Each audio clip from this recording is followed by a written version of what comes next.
Thank you for joining Indy's Real Estate Gurus. I'm Rick Ripma, your hardworking mortgage guy, and I've been in real estate and mortgages for over 34 years. I've helped over 5,200 folks finance their homes. My team and I believe in custom tailored loans, not the one-size-fits-all approach. We believe there is a right mortgage for you, and we believe we are the team to deliver it. And if you have any questions on any Indy real estate or mortgages, please go to hardworkingmortgageguys.com. That's hardworkingmortgageguys.com, or you can call 317-672-1938. That's 317-672-1938. And today I'm very happy and excited to be joined. And I'm going to let you introduce yourself because everybody who listens knows I will mispronounce my own name. So I'm going to let you pronounce your name, but I think it's Yanuan. Yanuan. Yes. Yeah, okay, I'm close. Yanuan. Yeah. And you're with Highgarden. Yeah, I'm with Highgarden. Yes. Okay. And you, I want to make sure you go ahead and pronounce your name so everybody knows what it is. So yeah. So I don't want to miss anything. Okay. So it's Yanuan Pedraza, and yes, I work with Highgarden Real Estate. All right. Perfect. And if somebody wanted to get a hold of you, have any real estate needs, any questions, what would be the best way? They can contact me through my phone. It's 954-663-4961. Again, that's 954-663-4961. And they can also find me on Instagram. My handle's Meet Yanuan, and that's spelled MEETYANUAN. That's Meet and my name, Yanuan. On Instagram, I'm pretty quick to answer any questions over that social media platform. Awesome. And so how did you? Well, let's before real estate. Where did you grow up? What did you do? Where'd you go to school? Those kind of things. Yeah, that's a very interesting question, actually.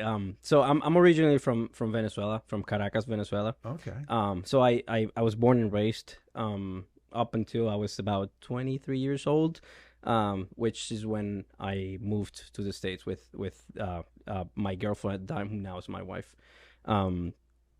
So over in Venezuela, I actually used to be a medical doctor.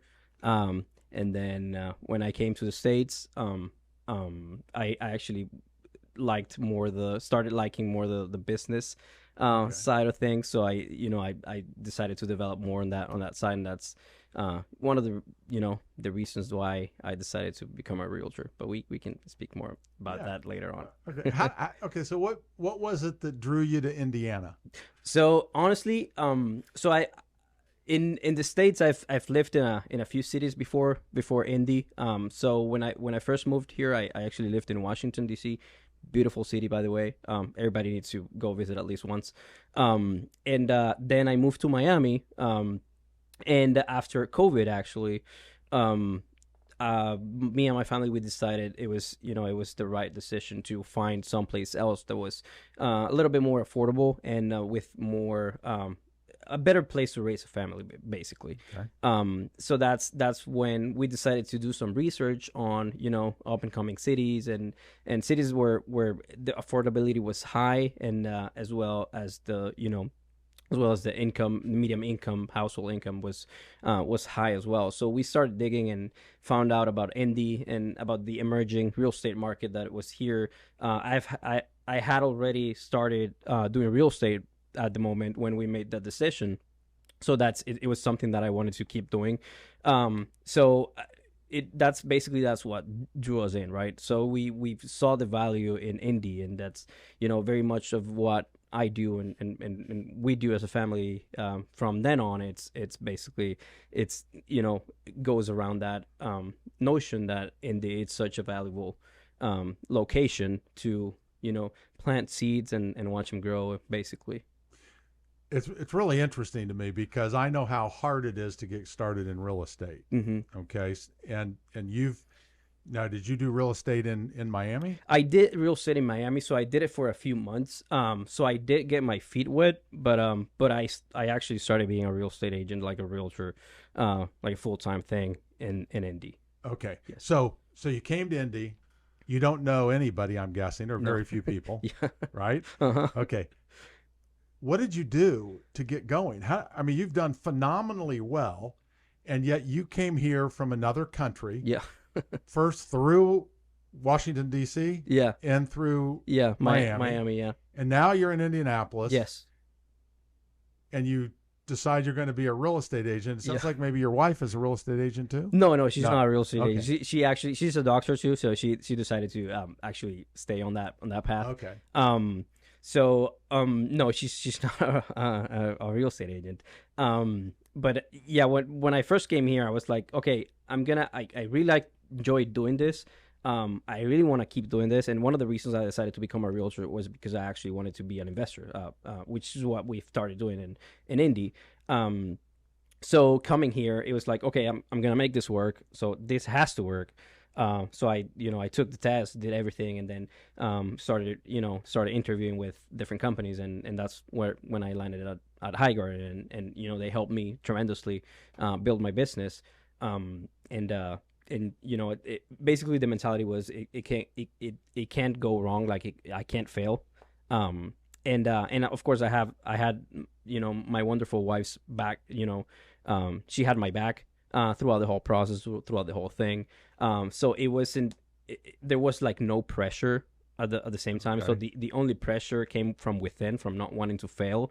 But there was no financial pressure, no, nothing like that. It was nothing but support, so that I feel that helped me translate, the helping aspect of the business towards my clients, which is what I attribute my success to. Like, really being interested in helping people. That's why I do it. Right.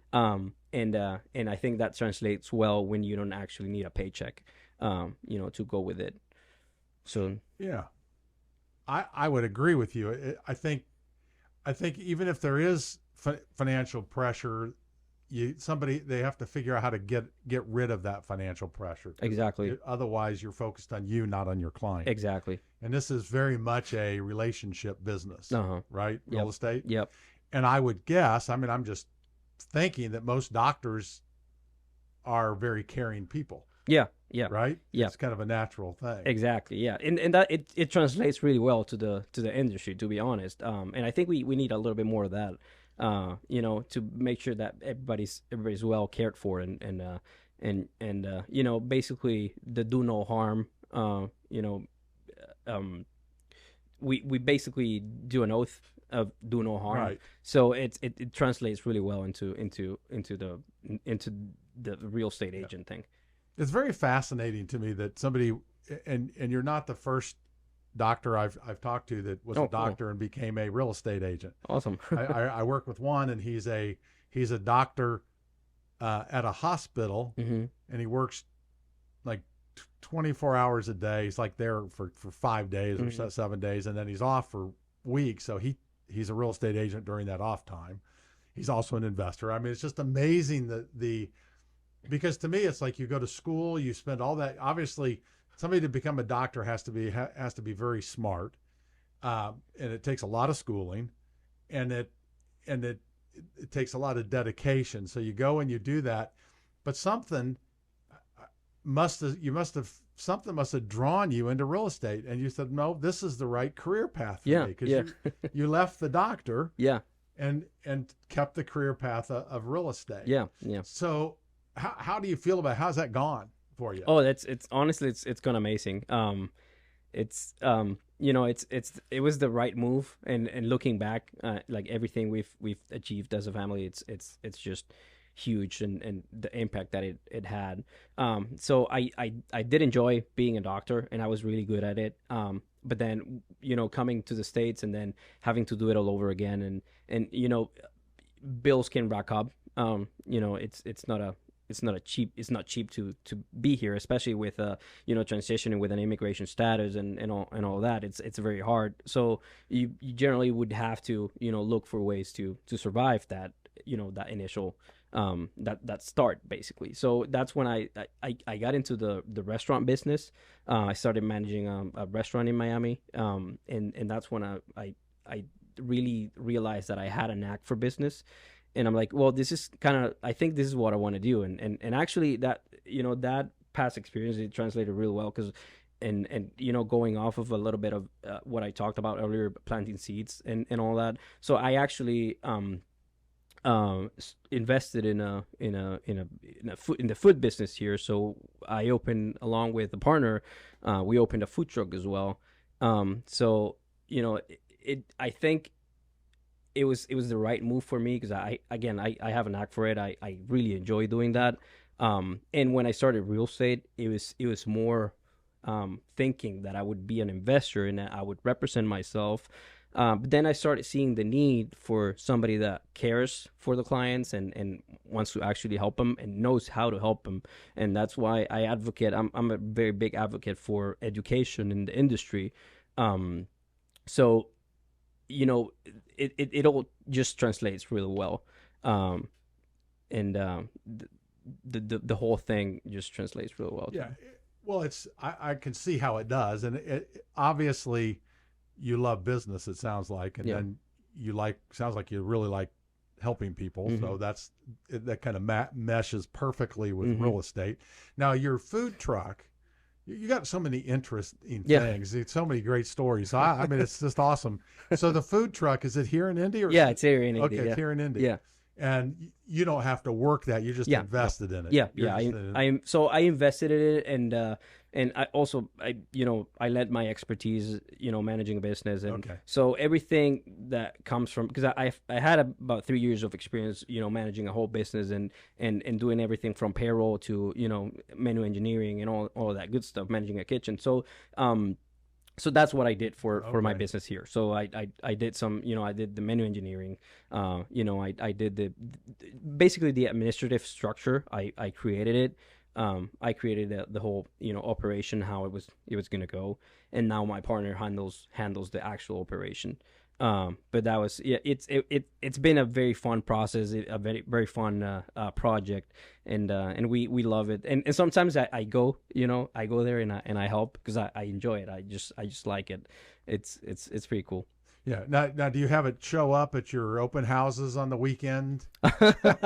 So, no, not yet, but I've had some, interesting connections between, the my real estate business and my food business. I've had some interesting connections, and I think there's been a lot of value in it. It's really interesting because food trucks have become like the thing. Yeah. It's amazing to me that it's a big deal. They'll advertise, hey, we have this thing going, and there's the food trucks are going to be here. It's like, oh, great, food trucks are going to be there. Yep. So I'm guessing that I know because I've eaten it, the food quality has gone way up in food trucks. Yeah, absolutely. And it's reasonably priced, and I don't know, it's just kind of fun. Yeah, it is. So what is your food truck? It's called Envara. So it's actually Venezuelan, authentic Venezuelan barbecue.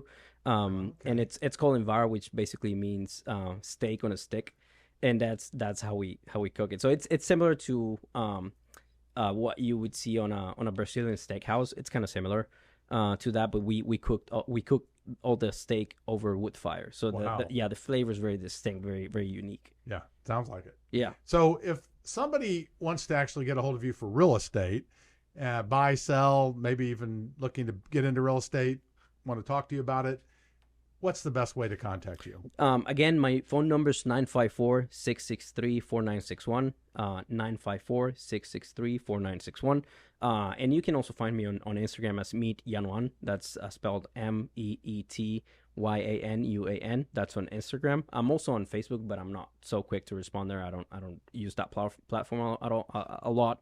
But I do use Instagram a lot. Yeah, Instagram seems to be the big one anyway. Yeah. From what I've seen. And to get a hold of Ian or I, go to hardworkingmortgageguys.com. That's hardworkingmortgageguys.com, or you can call 317-672-1938. That's 317-672-1938. And thanks for joining us and listening to Indy's Real Estate Gurus. The gurus we interview share valuable insights. They reveal their strengths, personalities, and how they'll work for you. While we hardworking mortgage guys secure your best mortgage, real estate gurus work hard too. They avoid problems the amateurs don't see. They listen and they find unrealized opportunity.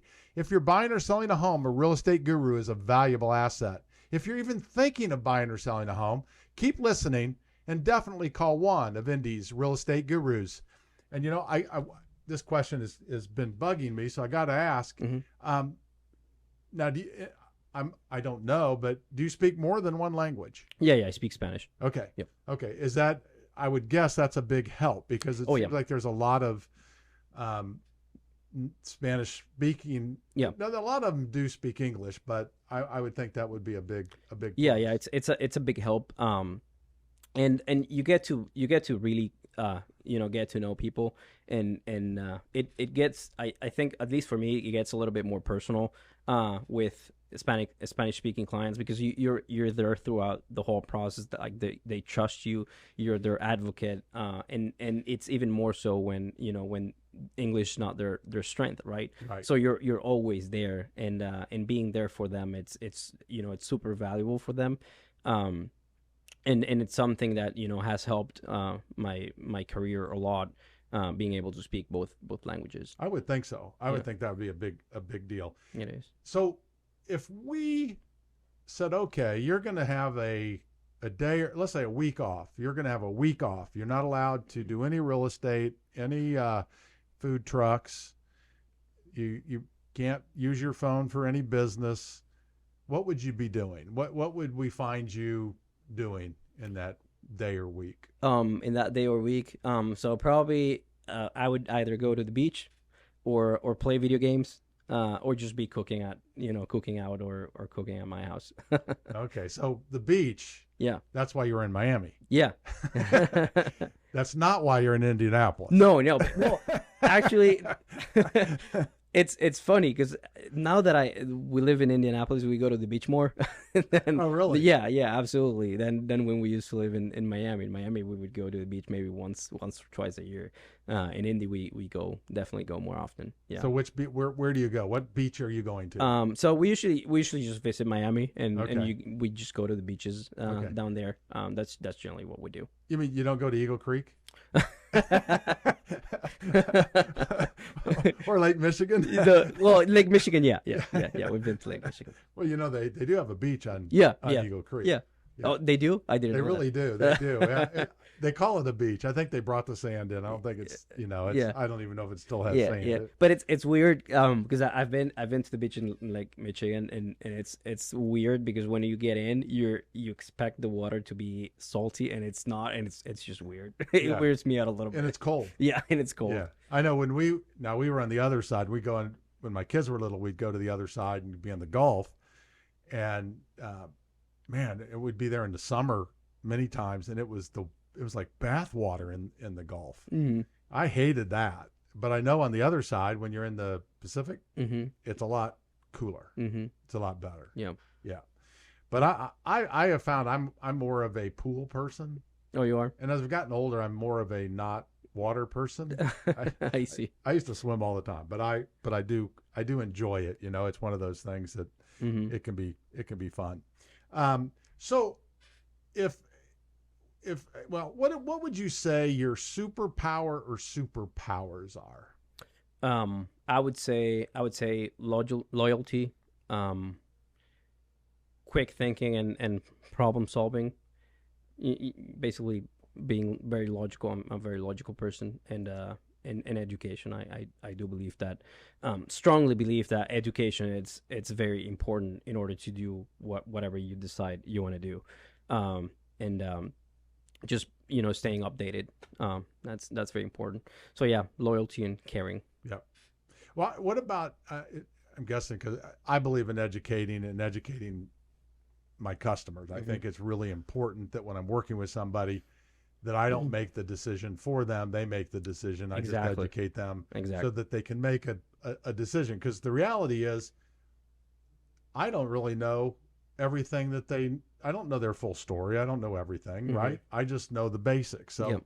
that I think is really important. It sounds like that's what you do. You make sure you educate them. I'm guessing, especially if their native language is in Yep. English, you have to do a lot more education. Yes, because you have to not only, so you have to do the translating, but you also have to do the educating, because there's also a cultural, not just the language barrier, but there's also a cultural barrier. So in my country and in Hispanic countries, things are done very differently. So for example, credit, it's non-existent basically. So coming to this country, people have to actually learn how to utilize credit in a way that helps them build wealth and not, gets them into trouble. So doing that for people, I really enjoy that. Like during the whole process, I feel like I'm a pivot for people's lives. So it's not just about, getting them a home. It's about actually helping them build wealth and setting them up and setting, the next generations up for success. Just by educating them and explaining how things work. And as you well said, I don't make decisions for them. And sometimes, clients trust me so much that they want me to make the decision for them, and I do appreciate that. But again, I just stand there and I say, hey, I can't really make this. It's what's best for you. If you ask me for my opinion, I may give you an opinion that's based on my experiences and my position in life and what I would want to achieve now. And it's not going to be necessarily about you. So here's what's going to happen if you do this. Here's what's going to happen if you do that. And you make the decision based on what's best for your family, basically. Yeah, I agree 100%. There's no way you can tell somebody what to do. Yeah, exactly. In fact, they shouldn't work with somebody who's going to tell them what to do. Right? Because we don't know. We just know if you do this, the consequences are likely to be this. If you do this, the consequences are likely to be this. It just depends. And you know what? The other thing is I think real estate is a phenomenal investment.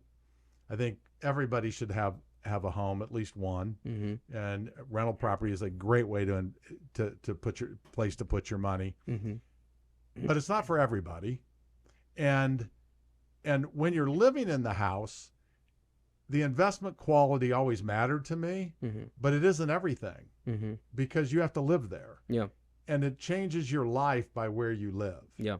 I mean, like for you, mm-hmm. your life has changed completely when you moved from Venezuela. Oh, yeah, absolutely. Right? Yes. Or from Miami to Indianapolis, yeah, right? It changes everything. It changes who you know. It changes who your kids meet. It changes who they marry. It changes everything. Yeah, it does. Yeah. So it's such a valuable thing for people to do.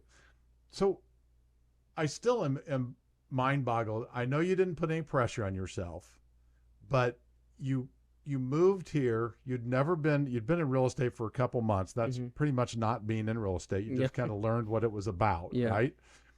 And you were able to come in and you're able to do business and do very well. Mm-hmm. What did you do? What was your process?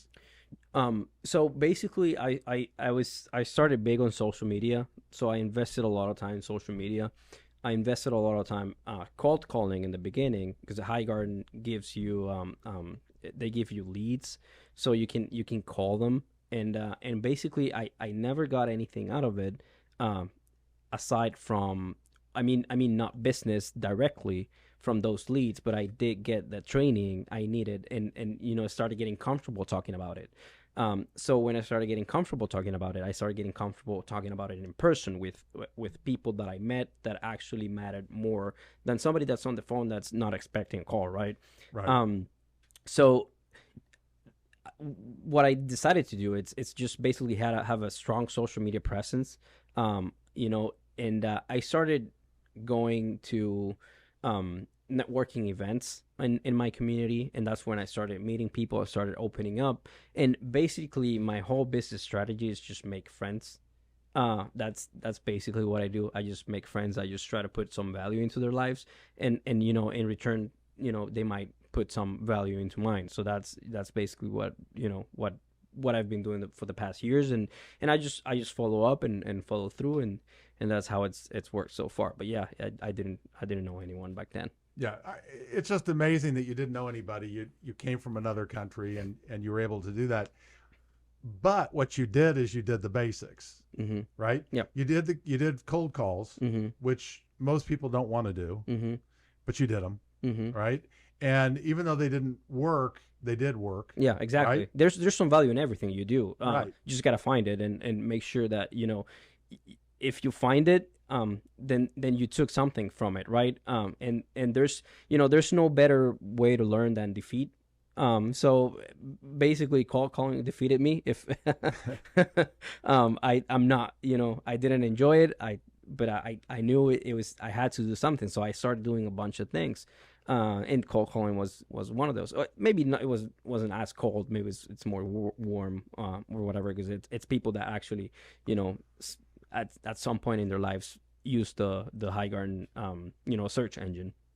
Uh, but it did help me a lot with, getting comfortable again, and talking about real estate, and being in touch with maybe questions that they may have, and that pushed me to learning more, and it just went from there. So when I started having conversations in person, then I would be more comfortable and more educated about stuff that I was talking about. And that's vitally important, right? I think when somebody's new, if they came in as a new mortgage person or they come in as a new real estate agent, they're brand new. The number one thing I think they need to do is they need to educate themselves, especially if they're really young. Yeah. They need to educate themselves so they can overcome it with knowledge. Yeah, exactly. And one of the things, and even as a young doctor, I would struggle with this as well. It's so I'm a big advocate for education. So educating yourself first, that's very important to me. So I was like, well, I'm updated in every possible procedure and every possible thing.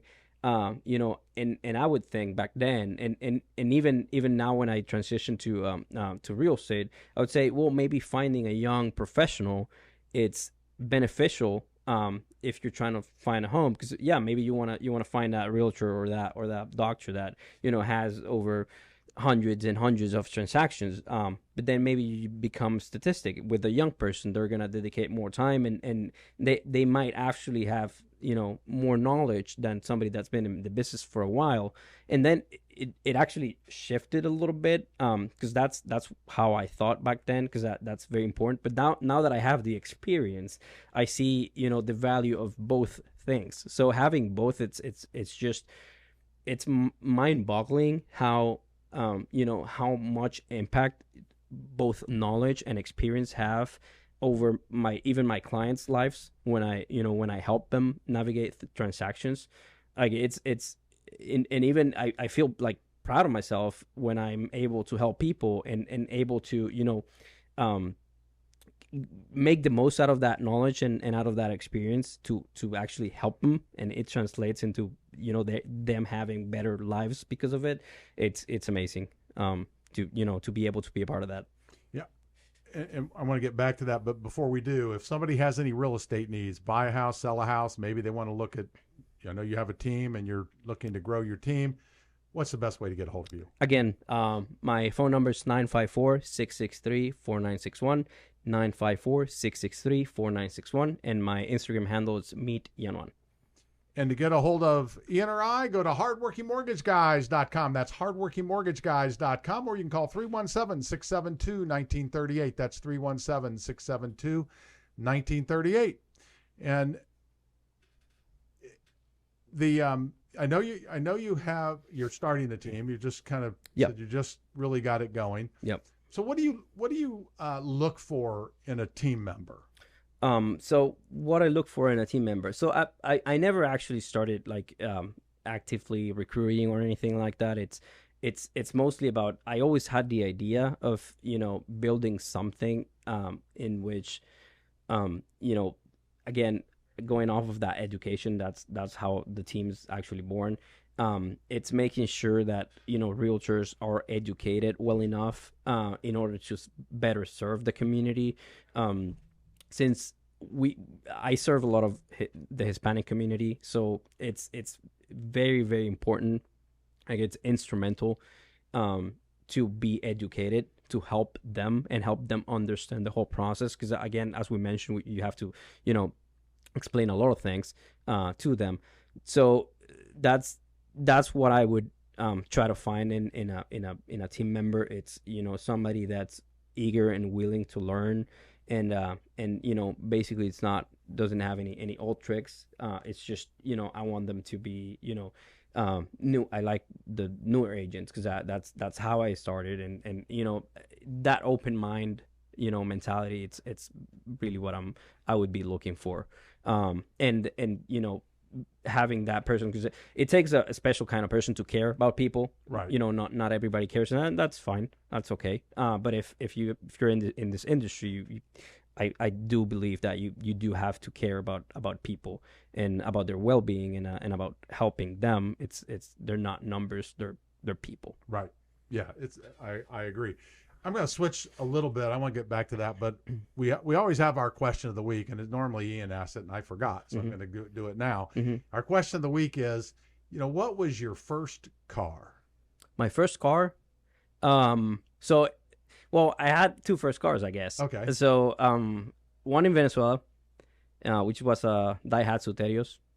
That doesn't exist here, but it's kind of like a RAV4, like it's more RAV4. But that company is called what here? That's a company we have. I can't remember the name of it. We did have. Yeah, I think maybe in the past Daihatsu. We did have. Yeah. Okay. But I think it's not anymore.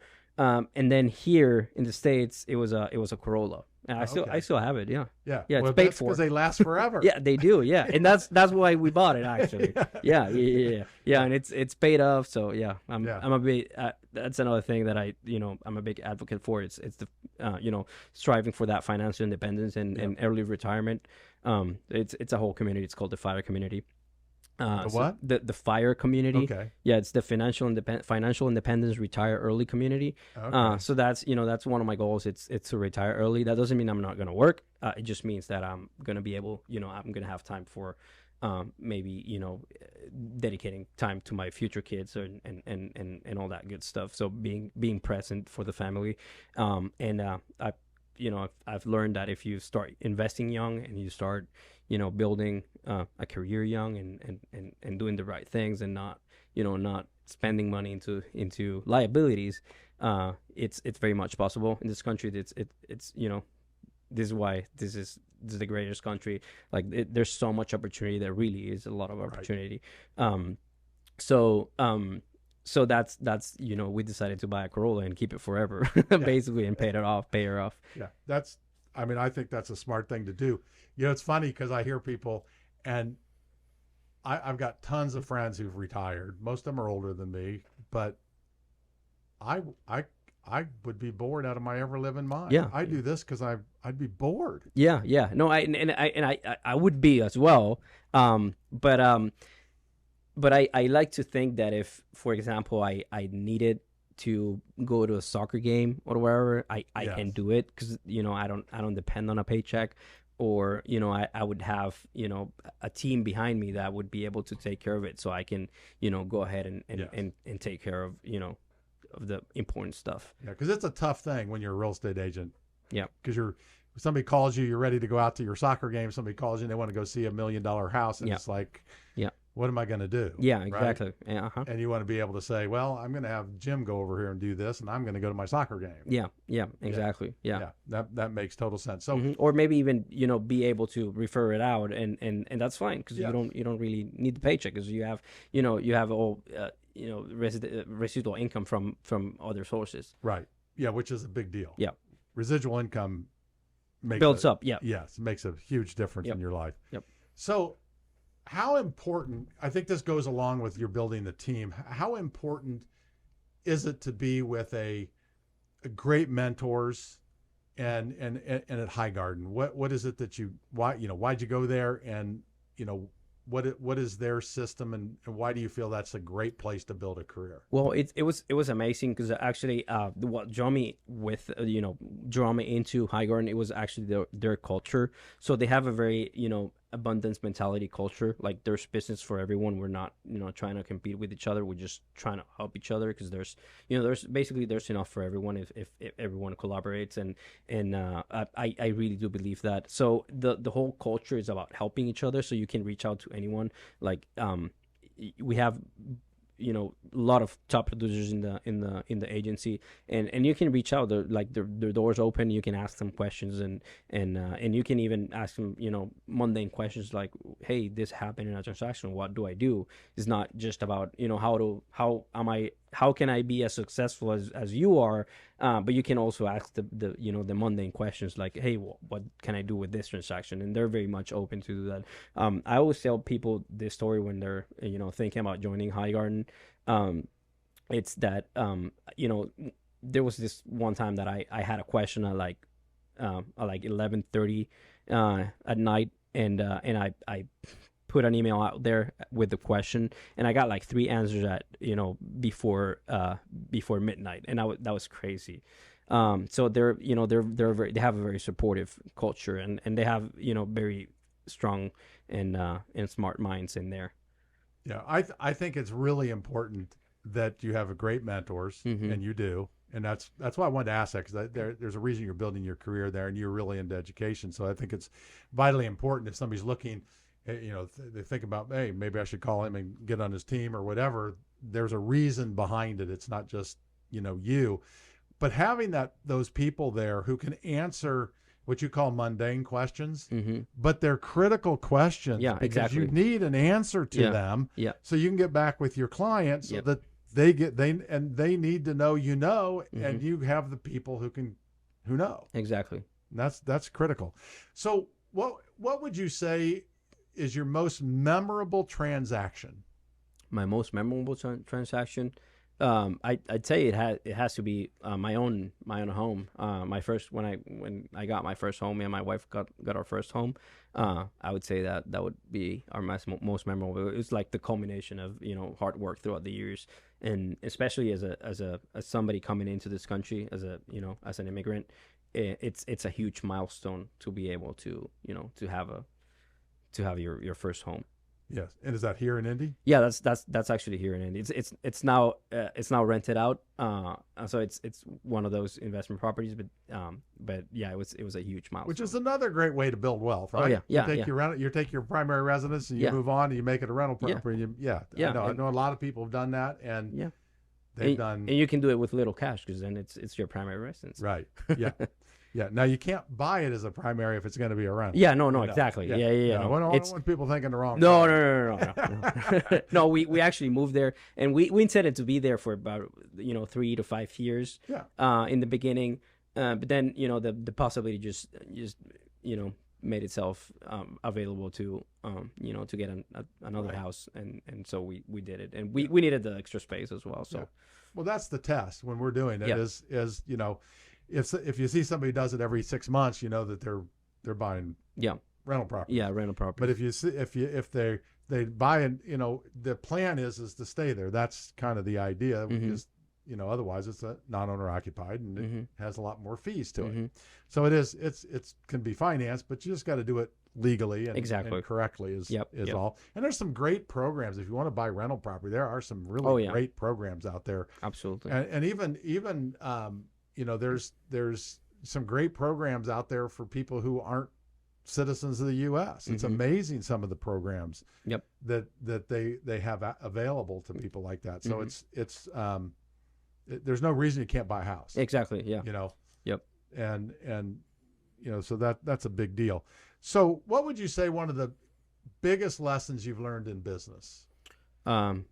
Biggest lessons I've learned in business, I would say caring about your client or clientele. So actually listening to them and taking in their feedback, and doing things for the well-being of others. It'll generally bring more business. Yeah, I couldn't agree more. And if somebody wanted to get a hold of you, had any questions, wanted to maybe get on your team, what's the best way? Phone number 954-663-4961. Again, 954-663-4961. The other thing is, isn't it nice now? You don't have to change your phone number. You can take whatever that nobody cares anymore because it's not long distance. You may not even remember long distance. I remember long distance. And to get a hold of Ian or I, it's hardworkingmortgageguys.com. That's hardworkingmortgageguys.com, or you can call 317-672-1938. That's 317-672-1938. And follow us for more Indy's Real Estate Gurus. And thanks so much for joining me today. I really do appreciate it. You have a phenomenal story, and it was really interesting to talk with you. Yeah, thank you. Likewise. And if anybody needs anything, again, the best number 954-663-4961. Correct. And they asked for Yanuan Pedraza. Yanuan. I don't want to mess it up. So there you go. Thanks so much for joining us. Have a great day. Branch NMLS number 33041. Rick Ripma's NMLS number 664589. Ian Arnold's NMLS number is 1995469. Equal housing opportunity. Some restrictions apply.